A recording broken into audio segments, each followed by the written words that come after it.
While he's standing there submitting to law enforcement show of authority, the guy with his hands up with the marijuana that's around him leaves. So if anything, this should be attributable to the passenger. Saying that the weed is the passenger's client, not your client. That's what you're saying. Yes, and based on the allegations, Judge, there's not enough probable cause that attributes my client knew or intended that marijuana was in his possession, when everything just as much points to someone who ran away from the cops. Read the gyms again, and then who is the one who's allegedly hiding things? Is it? It's the driver, Your Honor, which is the defendant.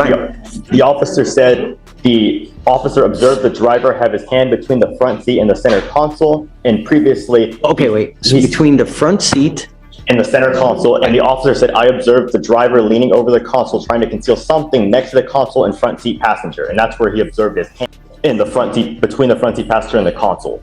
So the officer observed him trying to conceal something, and all the DIM says in regard to the passenger and the marijuana is that as the front seat passenger exited the vehicle with his hands up, I saw a plastic bag containing a green leafy substance smelling of marijuana. It doesn't say anything in regard to it being solely in the passenger's area, because it said previously he was trying to conceal something. Again, so my apologies, counsel. Judge, if I may. he's actively trying to conceal a plastic bag? Your Honor, so with this situation, when we were briefly speaking, allegedly this driver and passenger don't know each other, but then in this situation, should this person, the defendant, be pulled over for speeding, one would think he'd keep his hands 10 and 2 and not be trying to conceal something, so that's where we're at.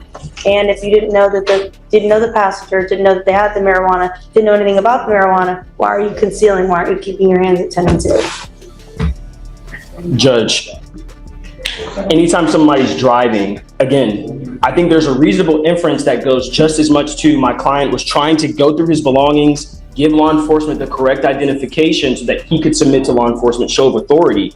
Again, just because it says concealed doesn't mean that there's enough allegations that actually substantiate that anything was concealed. If anything— No, but is that enough for him to continue and to investigate further?